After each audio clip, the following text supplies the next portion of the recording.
আজকে আমার আলোচ্য বিষয়বস্তু বিশ্বে শান্তি প্রতিষ্ঠায় দ্বীন ইসলামের দিক নির্দেশনা।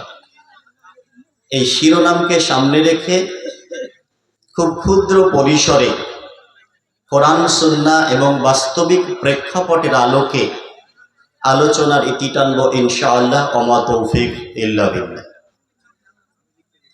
আসলে আমরা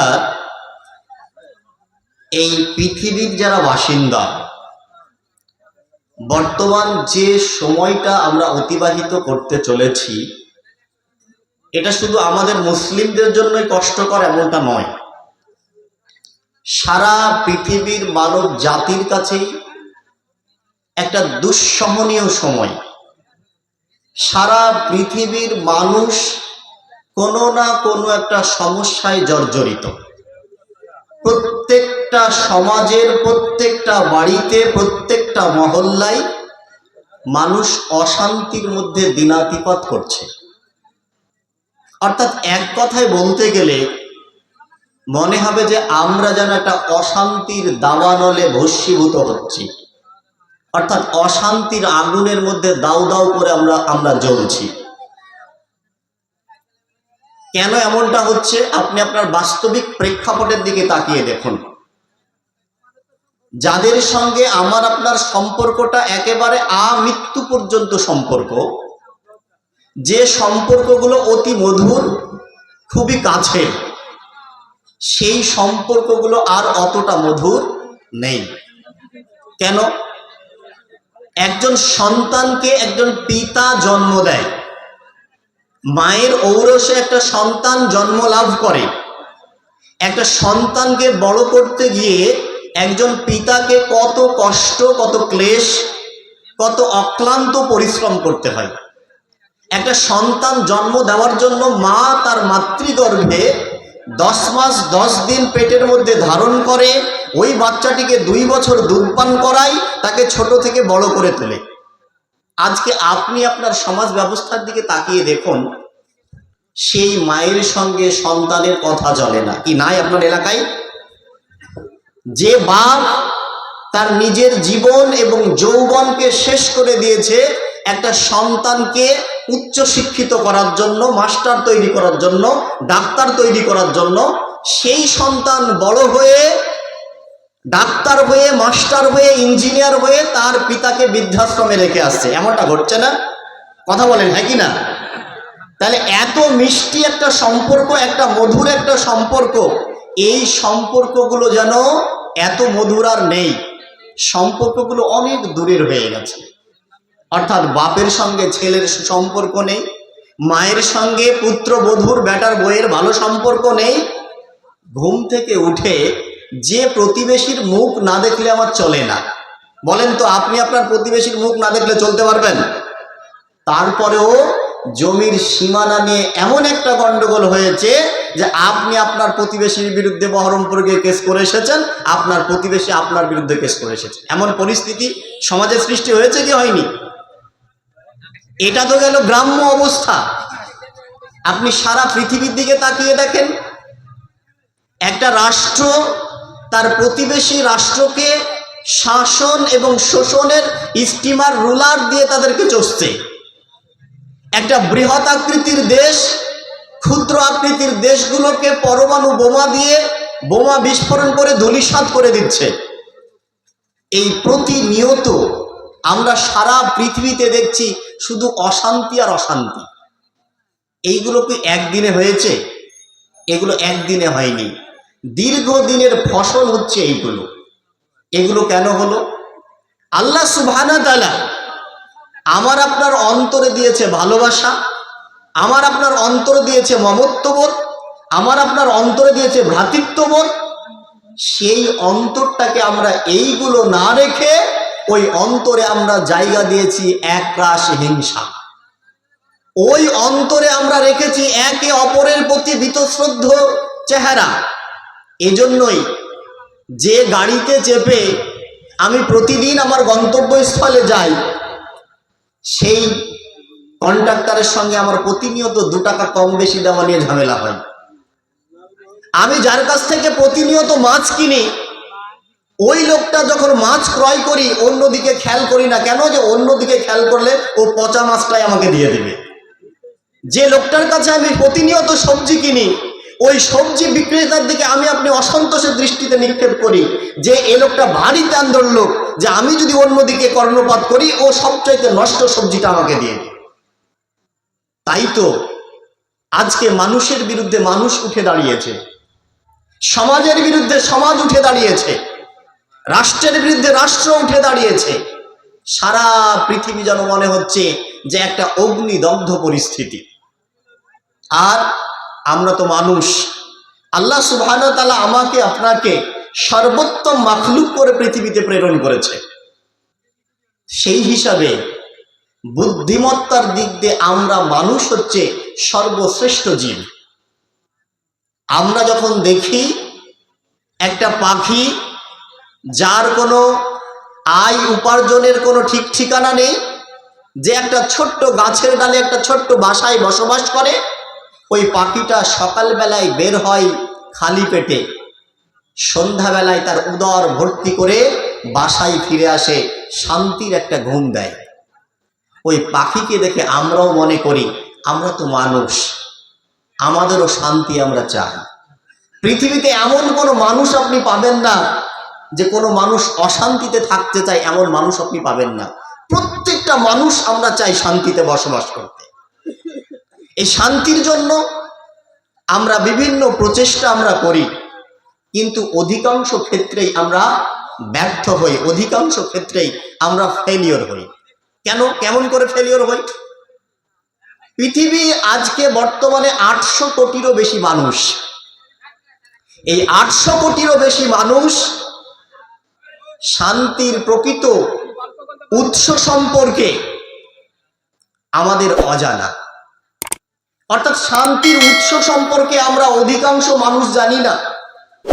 শান্তি কোথা থেকে আসে, শান্তির মালিক কে, এটা আমরা জানি না বলে আমাদের নিজেদের ইচ্ছা মতো করে শান্তি সৃষ্টির প্রক্রিয়া আমরা তৈরি করি, কিন্তু শান্তি আমরা প্রকৃত অর্থে পাইনি। যেমনটা ইউক্রেন আর রাশিয়া, দীর্ঘদিন ধরে যুদ্ধ চলছে না? ইউক্রেন ছোট দেশ, রাশিয়া বড় দেশ। ইউক্রেনের কিছু বড় বড় শহরকে একেবারে ধ্বংস করে দিয়েছে। প্যালেস্টাইন আর ফিলিস্তিন, দীর্ঘ 2 বছর ধরে যুদ্ধ হচ্ছে। ফিলিস্তিনের 90% এলাকা একেবারে ধ্বংসপ্রাপ্ত। স্কুল, কলেজ, শিক্ষা প্রতিষ্ঠান থেকে শুরু করে, হসপিটাল থেকে শুরু করে, এবং ওখানকার 90% যুবক এবং শিশুকে প্যালেস্টাইনের হানাদার বাহিনী একেবারে শেষ করে দিয়েছে। তো কি হয়, এইগুলো যখন হচ্ছে, আমাদের কলকাতার এক শ্রেণীর বুদ্ধিজীবী মানুষ আছে, এরা আবার রাস্তায় কপালে কালো ফেটি বেঁধে রাস্তায় বের হয় যে আমরা শান্তি মিছিল বের করছি। তো বলেন তো, শুধু কলকাতার বুদ্ধিজীবী কেন, সারা পৃথিবীর মানুষ যদি রাস্তায় কালো ফেটি বেঁধে যদি রাস্তায় বের হয়, ফিলিস্তিনের ওই মা যে সন্তানকে হারিয়েছে, যে বোন তার স্বামীকে হারিয়েছে, যে তার সহায় সম্পদ হারিয়েছে, তার দুঃখের বিন্দুমাত্র অবসান হবে? কথা বলেন, হবে? রাজ্যে কিছুদিন আগে আরজিকর ধর্ষণ কাণ্ড হয়ে গেল না? আরজিকর ধর্ষণ কাণ্ডে যিনি ধর্ষিতা হয়েছেন, তার সপক্ষে কলকাতার বুদ্ধিজীবী বাবুরা মোমবাতি মিছিল বের করলো। তো মোমবাতি মিছিল করে কি হবে বলেন তো?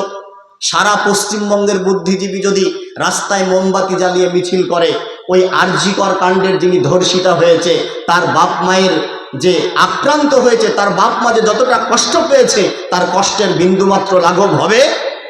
সে কি বিন্দুমাত্র ন্যায় বিচার পাবে? কখনো পাবে না। এগুলো কারা করেছে? আমরা মানুষ তৈরি করেছি। অর্থাৎ কোনো জায়গায় যদি অন্যায় হয়, কোনো জায়গায় যদি অত্যাচার হয়, কেউ যদি আক্রান্ত হয়, নিরপরাধ মানুষকে যদি হত্যা করা হয়, তার বিরুদ্ধে মোমবাতি মিছিল করে কোনো শান্তি আসতে পারে না। কপালে কালো ফেটি বেঁধে ওই রকম মিছিল করে শান্তি আসতে পারে না। আমরা ছোটবেলায় যখন স্কুলে পড়েছি, খুব ভালো মনে পড়ে যে স্কুলের কোনো ছাত্রছাত্রী বা শিক্ষক যখন মারা যেত, তখন আমাদের হেডমাস্টার বলতো, আজকে অমুক মারা গিয়েছে, 30 সেকেন্ড নীরবতা পালন করতে হবে। তো ওই ছোটবেলাতে বুঝতে পারিনি, কিন্তু মনে মনে বিবেকে প্রশ্ন আসতো যে আমি 30 সেকেন্ড নীরব থাকবো, তো যে লোকটা মারা গেছে তার কি উপকার হবে? আর ওই 30 সেকেন্ড নীরবতা পালন করতে গিয়ে অনেকে ফিক করে হাসতাম, আবার পিছন ঘুরে দেখতাম যে সবাই নীরব আছে কিনা। অর্থাৎ বলতে চাচ্ছি, মোমবাতি মিছিল দিয়ে পৃথিবীতে শান্তি আসতে পারে না, নীরবতা পালন দিয়ে পৃথিবীতে শান্তি আসতে পারে না, কালো ফেটি কপালে বেঁধে শান্তি আসতে পারে না। যুদ্ধ নয়, শান্তি চাই, এই প্লাকার্ড নিয়ে রাস্তায় মিছিল করলে পৃথিবীতে শান্তি আসতে পারে না। এটা শান্তির উৎস নয়, এটা শান্তি পৃথিবীতে আনার কোনো পদ্ধতি নয়। শান্তি কি করে আসবে? এই উৎস আমাদের অজানা, এই উৎসের সন্ধানে আপনাকে বেরোতে হবে। যে উৎসের কথা আজ থেকে 1450 বছর পূর্বে আমার আপনার নবী, সারা পৃথিবীর নেতা নবী মুহাম্মদ সাল্লাল্লাহু আলাইহি ওয়াসাল্লাম শিখিয়ে দিয়েছেন। আমরা যারা সালাত আদায় করি, 5 ওয়াক্ত নামাজ আদায় করি, নামাজ আদায়ের পরে বলি না, একটা দোয়া পাঠ করি না, আল্লাহুম্মা আনতাস সালাম মিনকাস সালাম তাবারাকতা ইয়া যাল জালালি ওয়াল ইকরাম। কি পড়েন তো নাকি এই দোয়াটা? এর মানে জানেন? আল্লাহ তুমি শান্তিময়, শান্তির একমাত্র মালিক তুমি, আর পৃথিবীতে শান্তি আসবে তোমার কাছ থেকে। অর্থাৎ শান্তির একমাত্র উৎস হলো তুমি। পৃথিবীতে কেউ কষ্ট পেয়েছে, পৃথিবীতে কেউ আক্রান্ত হয়েছে, পৃথিবীতে কাউকে হত্যা করা হয়েছে, যদি সেইখানে শান্তি নিয়ে আসতে হয় তাহলে চাইতে হবে শান্তি কার কাছে? আল্লাহ সুবহানাহু ওয়া তাআলার কাছে। আজ থেকে 1450 বছর পূর্বে নবী মুহাম্মদ সাল্লাল্লাহু আলাইহি ওয়াসাল্লাম বলেছেন উম্মতে মুহাম্মাদের উদ্দেশ্যে, তোমাদের জুতার ফিতা ছিঁড়ে গেলে তোমরা আল্লাহ সুবহানাহু ওয়া তাআলার কাছে চাও। আমরা মুসলিম, আল্লাহ সুবহানাহু ওয়া তাআলার কাছে চাই না। আপনি কোনো সমস্যায় পড়েছেন, তো সমস্যায় পড়লে আমরা কি করি? মনে করেন কোনো পুলিশ কেস হয়েছে, তো একটা বড় সমস্যা, আপনি সাধারণ মানুষ, দিন খাটা দিন মজুর মানুষ, আপনি তো থানায় কোনোদিন পাই দেননি, কোর্ট চেনেন না, তো আপনি কার কাছে দৌড়াবেন? তাহলে কোনো মেম্বারের কাছে দৌড়াবেন, না হয় খুব বেশি হলে প্রধানের কাছে দৌড়াবেন। তো এই মেম্বার প্রধানের কাছে দৌড়ানোর আগে আপনার কাকে জানানো উচিত ছিল বলেন তো? আল্লাহ সুবহানাহু ওয়া তাআলাকে জানানো দরকার ছিল। আজকে আপনাকে শিখিয়ে দিচ্ছি, আপনি যে কোনো সমস্যায় পড়েন না কেন, সমস্যায় পড়ার সাথে সাথে আপনি অজু করবেন, অজু করে 2 রাকাত সালাত আদায় করবেন, 2 রাকাত সালাত আদায় করে আল্লাহ সুবহানাহু ওয়া তাআলার কাছে চাইবেন। আল্লাহ যদি ব্যবস্থা করে তবে মেম্বার আপনার জন্য ব্যবস্থা করতে পারবে, আল্লাহ যদি ব্যবস্থা করে তবে প্রধান আপনার জন্য ব্যবস্থা করতে পারবে, আর আল্লাহ যদি ব্যবস্থা না করে আমাদের ভারতবর্ষের প্রধানমন্ত্রী আপনার কিছু করতে পারবে না। কথা বুঝতে পারছেন আমার? তাহলে শান্তির উৎস একমাত্র আল্লাহ, শান্তির মালিক আল্লাহ। শান্তির জন্য চাইতে হবে কার কাছে? আল্লাহ সুবহানাহু ওয়া তাআলার কাছে। পৃথিবীর যে কোনো সমস্যা আসুক না কেন, সমস্যার সময় আপনাকে চাইতে হবে আল্লাহর কাছে। আপনাকে একটা উদাহরণ দিতে হলে বুঝতে পারবেন। ইউনূস আলাইহিস সালাম একজন নবী, নাম শুনেছেন তো? ইউনূস আলাইহিস সালাম গভীর রাত্রিবেলায় যখন নৌকায় বা জাহাজে করে সমুদ্র পার হচ্ছিলেন, যখন তাকে নৌকা বা জাহাজ থেকে ফেলে দেওয়া হয়েছিল এবং সমুদ্রে ফেলে দেওয়ার সাথে সাথে তাকে একটা বিশাল বড় মাছ এসে তাকে গিলে খেয়ে নিয়েছিল।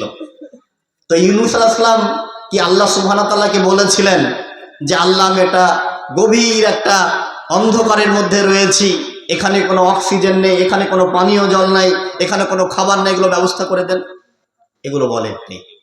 ইউনূস আলাইহিস সালাম আল্লাহ সুবহানাহু ওয়া তাআলার কাছে দোয়া করেছিলেন, লা ইলাহা ইল্লা আনতা সুবহানাকা ইন্নী কুনতু মিনাজ জালিমিন। আল্লাহ, আমি আমার নফসের প্রতি জুলুম করেছি, আমি আমার নিজের প্রতি জুলুম করেছি, তুমি আমাকে হেফাজত করো, তুমি আমাকে রক্ষা করো। তো আপনি যখনই কোনো সমস্যায় পড়বেন তখনই আপনার সমস্যার কথা বলে নিজেকে নত স্বীকার করে আল্লাহ সুবহানাহু ওয়া তাআলার কাছে চাইবেন, অবশ্যই আল্লাহ সুবহানাহু ওয়া তাআলা আপনাকে সহায়তা করবেন। যে আল্লাহ সুবহানাহু ওয়া তাআলা নূহ আলাইহিস সালামকে হেফাজত করেছে, যে আল্লাহ সুবহানাহু ওয়া তাআলা ইউনূস আলাইহিস সালামকে হেফাজত করেছেন, যে আল্লাহ সুবহানাহু ওয়া তাআলা সুলাইমান আলাইহিস সালামকে হেফাজত করেছেন, যে আল্লাহ সুবহানাহু ওয়া তাআলা অসংখ্য নবী রাসূলকে হেফাজত করেছেন, সেই আল্লাহর ক্ষমতার কোনো পরিবর্তন হয় নাই। আল্লাহ সুবহানাহু ওয়া তাআলার ক্ষমতা ওই রকমই আছে। অতএব আমরা চাইতে ব্যর্থ।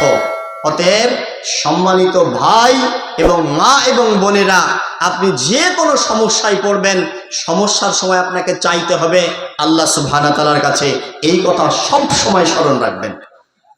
এটা গেল শান্তির উৎস।